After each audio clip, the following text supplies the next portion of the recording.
India मांगे gold. जी हाँ, gold तो मांग रहे हैं। ये उम्मीद है कि इंडिया गोल्ड मेडल्स लेकर आएगा, लेकिन मेडल गोल्ड हो, सिल्वर हो, ब्रॉन्ज हो, हमें फर्क नहीं पड़ता। हम टीम इंडिया को, टीम के सारे खिलाड़ियों को, सारे एथलीट्स को पूरी तरीके से बैक कर रहे हैं और पूरा हिंदुस्तान उनको बैक कर रहा है, और इंडिया टीवी तो खासकर।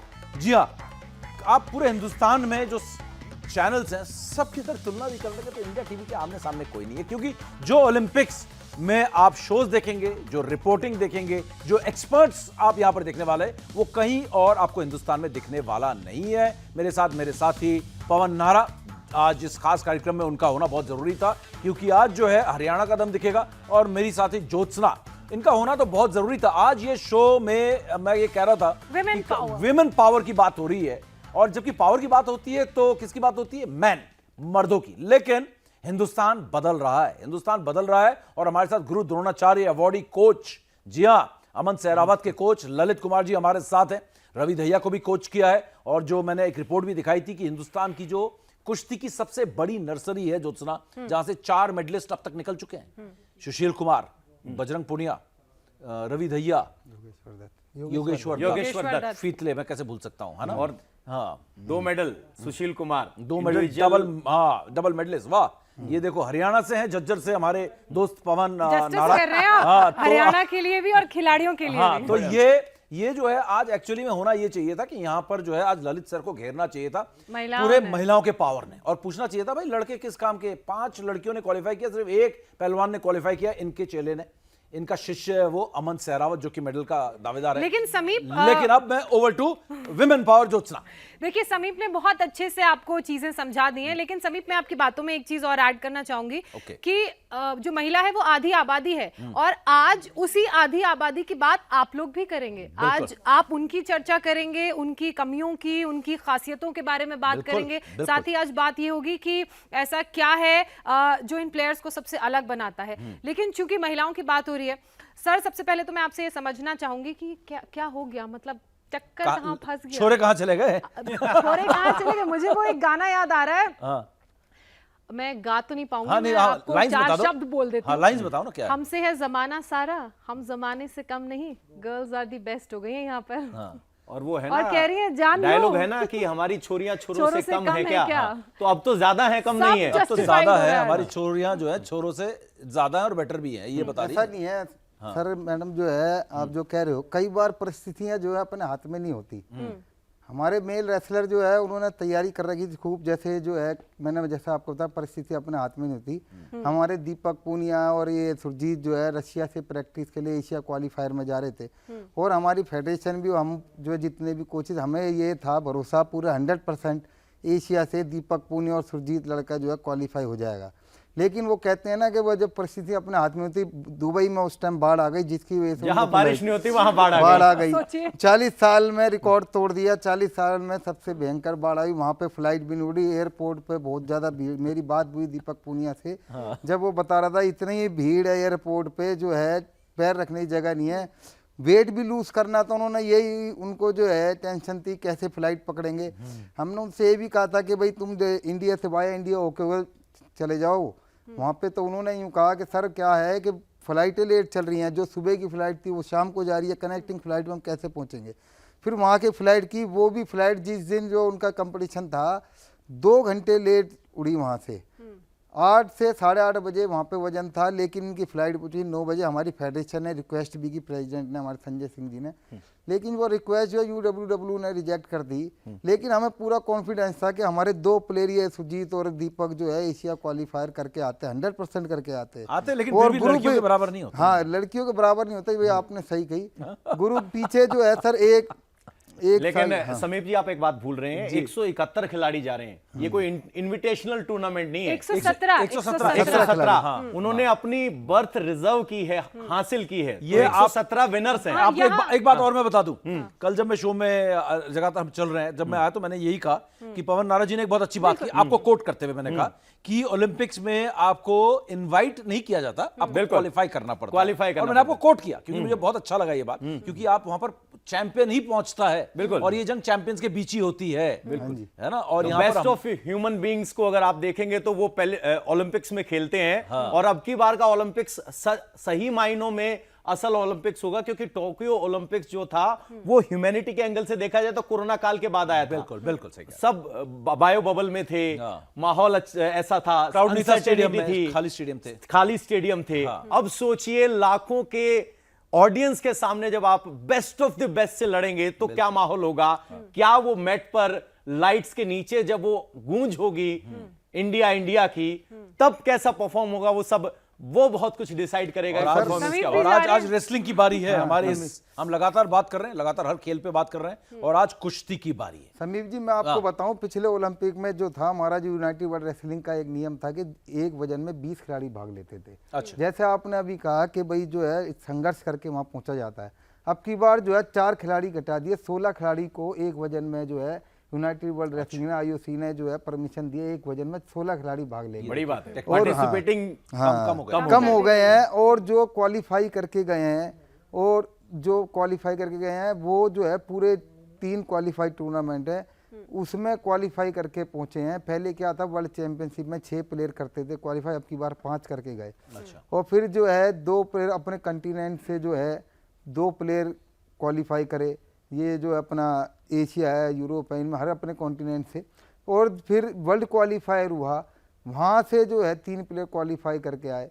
तो ये अब इन्होंने 16 प्लेयरों की लिस्ट बनाई है, जितने भी प्लेयर आएंगे सब एक दूसरे के बराबर हैं। आप उनको जो ये नहीं कह सकते कि भाई कोई सा प्लेयर जो है हल्का या कुछ जो है स्ट्रॉन्ग है। हाँ, सीडिंग दे दी है, जैसे इस ओलंपिक में सीडिंग घेर दिया है अपने अंतर्राष्ट्रीय Olympic committee United world wrestling ने सीडिंग हर प्लेयर को दे दिया। हमारे भारत की तरफ से अमन सहरावत को जो है नंबर 6 सीड मिली है, और अंतिम पंगाल लड़की जिसका वर्ल्ड चैंपियनशिप में ब्रॉन्ज मेडल था उसको जो है 4 सीड दिया है। तो सीडिंग का ये है बेनिफिट के जो बढ़िया प्लेयर है जिन्होंने मेडल लिया अभी लेटेस्ट में, उनको प्लेयरों को सीड दी गई है। बाकी जिनको लेटेस्ट में मेडल नहीं है बड़े टूर्नामेंटों में, रैंकिंग टूर्नामेंटों में, उनको सीड जो है नहीं दी गई है। वो 9 से 16 जो है उनके ड्रा बाद में गिरेंगे। लेकिन ये सीडिंग से कुछ फायदा भी होगा क्या प्लेयर? हाँ, सीडिंग का ये फायदा मैंने जैसे आपको बताया कि जो टॉप प्लेयर है जो अभी लेटेस्ट में परफॉर्म कर रहे हैं अच्छा, उनकी जो है सीड गिर चुके हैं, उनकी बाउट आपस में पहले राउंड में नहीं आएगी। अच्छा। जिनको सीड नहीं मिली है उनके इनसे इन 8 प्लेयरों से उन 8 खिलाड़ी जो रह गए हैं उनकी इनसे होगी पहले। फिर उसके बाद क्वार्टर फाइनल शुरू होंगे, उसमें जो है क्वार्टर फाइनल सेमीफाइनल की लाइनअप तय कर चुके हैं वो।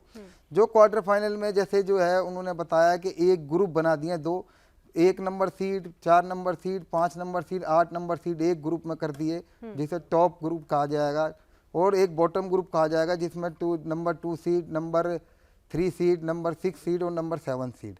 तो हमारा अमन सहरावत है और ये जो अंतिम पंगाल है ये जो है टॉप बॉटम वाले ग्रुप में आए हैं, और जो टॉप वाले ग्रुप जो सीड वाले हैं वो ऊपर वाले ग्रुप में हैं।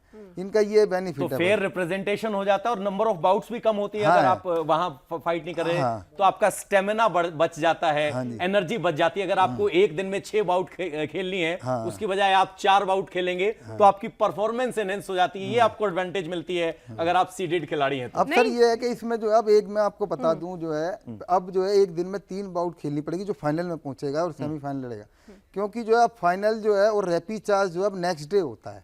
पिछले ओलंपिक से पहले क्या होता था, सेम डे में फाइनल होता था, लेकिन अब जो है वर्ल्ड चैंपियनशिप हुई, बड़े टूर्नामेंट हुए, उसमें नेक्स्ट डे में फाइनल और सेमीफाइनल होता है। सर ने एक रैपिड चार्ज टर्म का इस्तेमाल किया है, रैपिड चार्ज क्या होता है वो भी पूछेंगे, लेकिन उससे पहले आपको बता दें कि हमारे 3 मेडल 8, 12 और 16 में रैपिड चार्ज से आए हैं रेसलिंग में।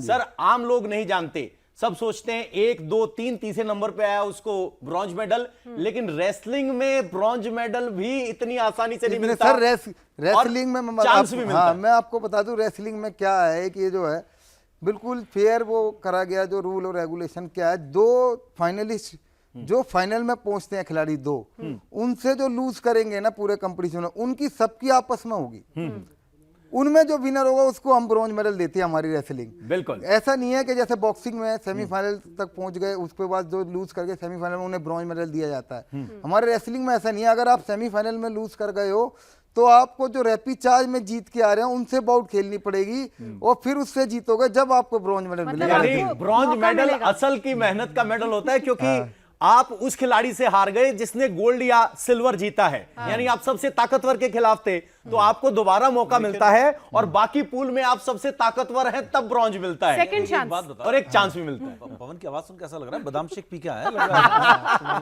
वहाँ वाला। छत्रसाल सोच सर रही बादाम थी। शेक तो नहीं पिला दिया आपके साथ काफी देर बैठे हुए? दूध वाला पानी वाला? नहीं पहलवानों का पानी वाला बादाम शेक होता है, सबको पता होना सर, चाहिए। ये दूध में बादाम पहलवान शेक के बारे में भी बताइए। ये मैं रेसलिंग पे बड़ा जाएंगे, दूध पानी की बात हो रही है। डाइट के बारे में बता दो। जोत्स्ना डाइट। बहुत जोत्स्ना को चाहिए वो वाली डाइट बता रही थी। एजिलिटी की बात की आपने, Agility। परफॉर्मेंस की आपने बात की, तो एजिलिटी परफॉर्मेंस को एनहांस करने के लिए डाइट कितना बड़ा रोल प्ले करती है? और ये जो ये अभी पवन भी कह रहे थे दूध में बादाम, पानी में बादाम, ये क्या माजरा है? सर ऐसा है, देखो जो है डाइट का जो है रेसलिंग जैसे गेम में डाइट बहुत ज़्यादा जो है बेनिफिट कह लो उसको, जो है बहुत ज़्यादा डाइट के ऊपर निर्भर करता है, डिपेंड होता है। क्योंकि क्या होता है, वेट रिड्यूस करना पड़ता है, वेट गेम है हमारा जो है आपको पता ही है। उसमें जो है रिकवरी कितनी जल्दी फास्ट होगी, आप क्या चीज़ डाइट में ले रहे हो वो रिकवरी जितनी जल्दी फास्ट करेगा। जैसे हम कहते हैं भाई घी, दूध, बादाम जो है या चूरमा, ये चीज़ देखो, ये चीज़ हम जो है ऑफ द जब कंपटीशन होता है उसमें तो हम लेते हैं स्ट्रेंथ के लिए, लेकिन बाउट के टाइम हम इस चीज़ को नहीं ले सकते।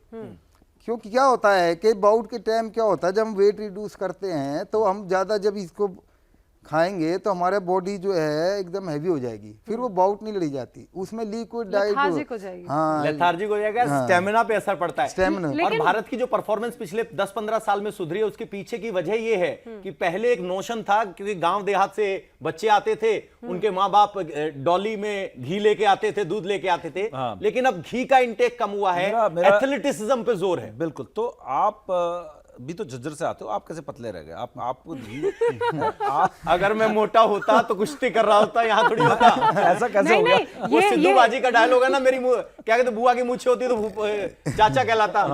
तो ये वाली बात है। आपको झज्जर में नहीं पिलाया? ये मोटे वाली बात को भी लेकर बड़ा मिसकंसेप्शन है। आजकल के जो पहलवान हैं वो मोटे नहीं है, they have lean muscular body. तो ये मेरा ऑब्जर्वेशन है, मतलब दिखने में बिल्कुल लीन पतले हैं, लेकिन रवि दहिया को देख लो, बजरंग पुनिया को देख लो, सुशील को, सब हीट अप उनकी बॉडी हो जाती है तो वो मसल्स, वो कट्स आते हैं। जोत्स्ना जी, आप जो है रेसलिंग भी आप जैसे ओलंपिक को आप कवर करोगे, आप हैवी वेट को देखोगे बाउट और अपने जो लाइट वेट को देखोगे, आपको अपने आप ऑटोमेटिकली स्पीड का फर्क नजर आ जाएगा, एजिलिटी बढ़ जाएगी। हाँ, एजिलिटी बढ़ जाती है, स्पीड का फर्क आ जाए। क्योंकि क्या हैवी वेट में जो है बॉडी पे वेट होता है, उनकी जो है स्पीड में कम हो जाती है, और जो लाइट वेट की होता है उनकी स्पीड जो है अच्छी होती है, उनकी बाउट बहुत फास्ट चलती है, तेज चलती है, इसलिए जो है उनकी जो है डाइट में ही फर्क होता है। जो हैवी वेट का वहाँ पे जो है आपको स्ट्रेंथ भी देखेगी, हाँ भाई खिलाड़ी में स्ट्रेंथ अच्छी है, स्ट्रेंथ तो इसमें भी होती है, पर इसके साथ साथ इनको स्पीड भी चाहिए होती है लाइट वेट में।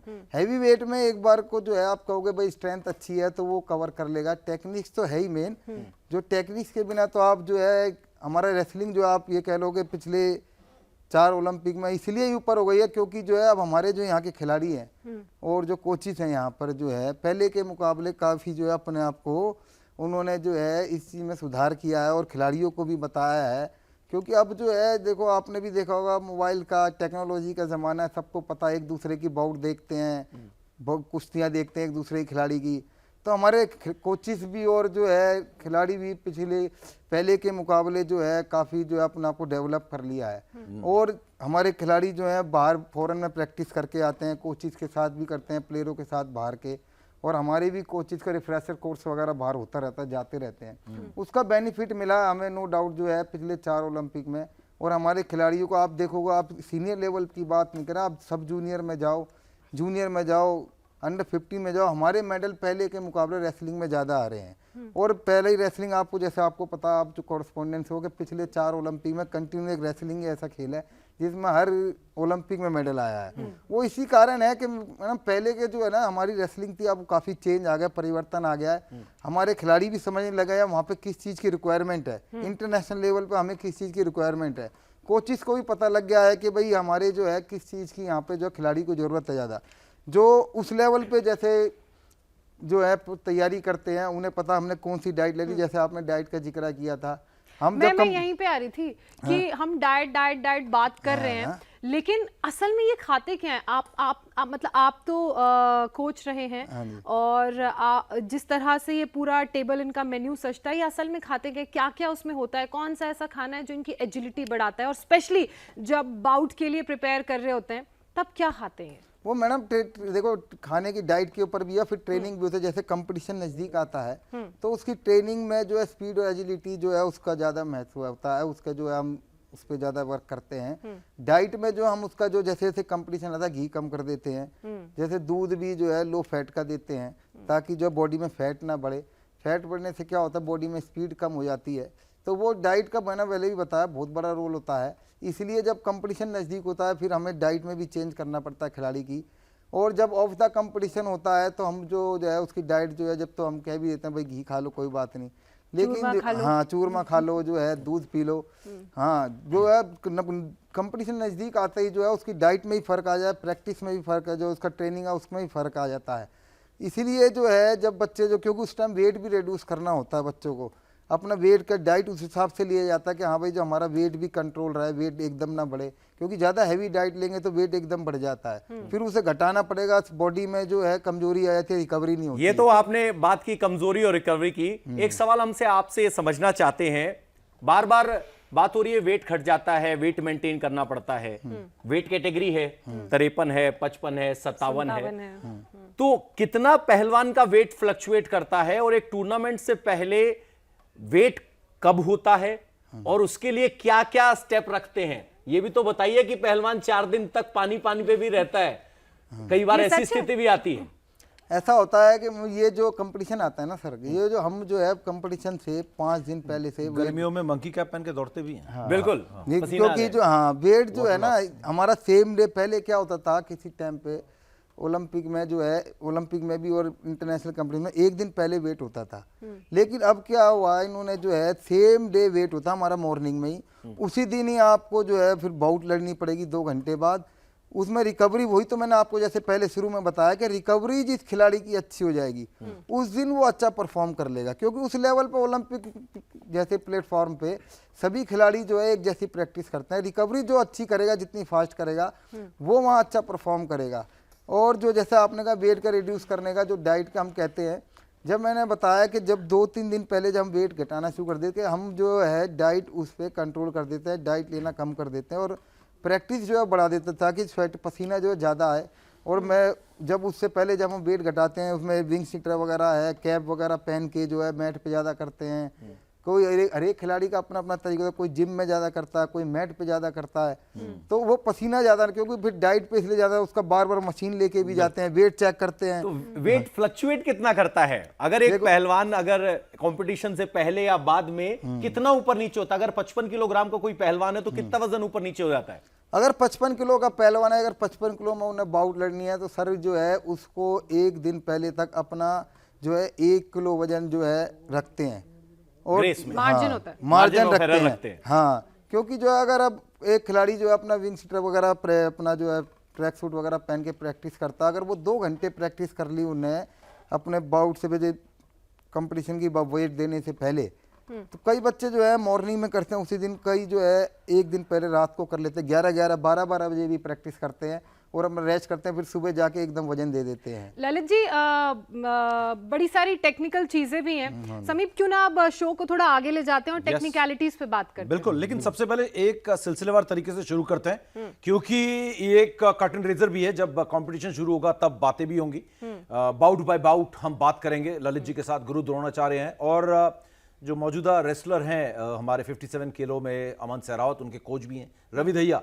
टोक्यो के सिल्वर मेडलिस्ट के कोच भी हैं, और इन्हीं की एकेडमी के बजरंग पूनिया के भी कोच आप ही रहे हैं। नहीं, बजरंग पूनिया के कोच रहे दीपक पूनिया जो एशियन गेम्स में अभी ब्रॉन्ज मेडल है और लास्ट ओलंपिक में जो आखिरी कुछ सेकंडों में बाउट हार गए थे। तो जाने माने कोच हैं और हमारे साथ लगातार ओलंपिक्स में रहेंगे। तो सिलसिलेवार तरीके से चलते हैं। मैं अपने प्रोड्यूसर से कहूंगा कि हम अगर 1 बाय 1 एक करके हम दिखाएं, क्योंकि 5 महिला रेसलर्स हैं, उन्होंने क्वालिफाई किया और सिर्फ एक मेन रेसलर है, पुरुष हैं जिन्होंने क्वालिफाई किया। तो ये अपने आप में एक कमाल की बात है, हिंदुस्तान के लिए कहीं ना कहीं बताता है कि कितना आगे बढ़ रहा है और कैसे हमारी जो है विमेन पावर जो है सामने आ रही है। इससे समझ में आता है कि हमारी सोसाइटी भी चेंज हो रही है और ये एक अच्छी बात है। बिल्कुल, बहुत, और गाँव से आई हुई लड़कियां जो है वो अब वर्ल्ड में जाके डोमिनेट कर रही है। ओलंपिक में हॉकी के बाद भारत ने कुश्ती में ही सबसे ज्यादा 7 मेडल जीते हैं। भारतीय पहलवान पेरिस ओलंपिक में धमाल मचाने के लिए पूरी तरह तैयार हैं। ऐसे में भारत की अनुभवी महिला पहलवान विनेश फोगाट से मेडल जीतने की उम्मीद होगी। विनेश के अलावा अंशु मलिक, निशा दहिया, रितिका हुडा और अंतिम पंघाल के नाम भी इसमें शामिल हैं। लेकिन सबसे पहले बात हम विनेश फोगाट की करेंगे, जो अपना तीसरा ओलंपिक खेलेंगी। ओलंपिक में इंडिया के स्टार महिला पहलवान विनेश फोगाट भी अपना जलवा दिखाती हुई नजर आएंगी। विनेश एक लंबी लड़ाई लड़ने के बाद यहाँ तक पहुँची हैं। अब उनसे पूरा देश मेडल जीतने की उम्मीद कर रहा है। विनेश फोगाट का जन्म 25 अगस्त 1994 को हरियाणा के भिवानी जिले के बलाली गांव में हुआ था। उनका पूरा परिवार पहलवानों का परिवार है। चाचा महावीर सिंह फोगाट एक पहलवान और कोच थे। उनकी चचेरी बहन गीता और बबीता फोगाट पहलवानी में देश का नाम रोशन कर चुकी हैं। कुश्ती के क्षेत्र में अब विनेश फोगाट भी अपना जलवा बिखेर रही हैं। विनेश जब बहुत छोटी थी तब उनके पिता राजपाल फोगाट की मौत हो गई। इसके बाद 9 साल के विनेश ने चाचा महावीर सिंह के साथ मिलकर कुश्ती के दांव पेंच सीखे और एक बेहतरीन पहलवान बनकर उभरी। विनेश फोगाट ने राष्ट्रमंडल खेलों में 3 गोल्ड और विश्व चैंपियनशिप में 2 ब्रॉन्ज मेडल हासिल किए। इसके साथ ही एशियाई खेल में भी 1 गोल्ड मेडल उनके नाम है। 2019 में वर्ल्ड चैंपियनशिप ब्रॉन्ज और 2021 में गोल्ड मेडल जीतकर एशियाई चैंपियन का खिताब भी उन्होंने अपने नाम किया। रियो और टोक्यो में असफल होने के बाद विनेश की निगाहें पेरिस ओलंपिक में मेडल अपने नाम करने पर होंगी। पेरिस ओलंपिक में विनेश 50 किलोग्राम में अपनी दावेदारी पेश करेंगी। विनेश के बाद अगर कोई मेडल की तगड़ी दावेदार हैं तो वो है अंतिम पंघाल, एक अद्भुत प्रतिभा की धनी। भारत की अंतिम पंघाल ने पिछले कुछ सालों में कुश्ती की दुनिया में बड़े उलटफेर किए हैं। दिलचस्प बात तो ये है कि अंतिम का अंग्रेजी में अनुवाद लास्ट या फाइनल होता है। और अगर बात उनके मेडल्स की करें तो अंतिम पंघाल 2 बार की अंडर 20 वर्ल्ड चैंपियन हैं। साथ ही एशियन गेम्स, एशियन चैंपियनशिप और सीनियर विश्व कुश्ती चैंपियनशिप की पदक विजेता भी। अंतिम अंडर 20 कुश्ती विश्व चैंपियनशिप में स्वर्ण पदक जीतने वाली पहली भारतीय महिला भी हैं। पेरिस में भारत की इस छोरी की नजरें गोल्ड मेडल की तरफ होंगी। विनेश और अंतिम के बाद पेरिस में सबकी नजरें अंशु मलिक पर होंगी। हरियाणा के निदानी गांव की रहने वाली अंशु के परिवार में भी ज्यादातर पहलवान ही हैं। अंशु के पिता धर्मवीर भारतीय जूनियर रेसलिंग टीम का हिस्सा थे। अंशु ने 11 साल की उम्र में भी अपने भाई के साथ कुश्ती शुरू की थी। अंशु के अभी तक के मेडल सफर पर नजर डालें तो वर्ल्ड चैंपियनशिप की रजत पदक विजेता, राष्ट्रमंडल खेलों की रजत पदक विजेता और एशियन चैंपियन हैं। पेरिस में अंशु 57 किलोग्राम कैटेगरी में अपनी दावेदारी पेश करेंगी। विनेश, अंतिम और अंशु के बाद निशा दहिया 68 किलोग्राम कैटेगरी में दिखाई देंगी। निशा के अलावा 5वीं रेसलर रितिका हुडा हैं, जो 76 किलोग्राम वजन में भारत को रिप्रेजेंट करेंगी। भारत की इन 5 छोरियों से पेरिस में मेडल की पूरी उम्मीद है।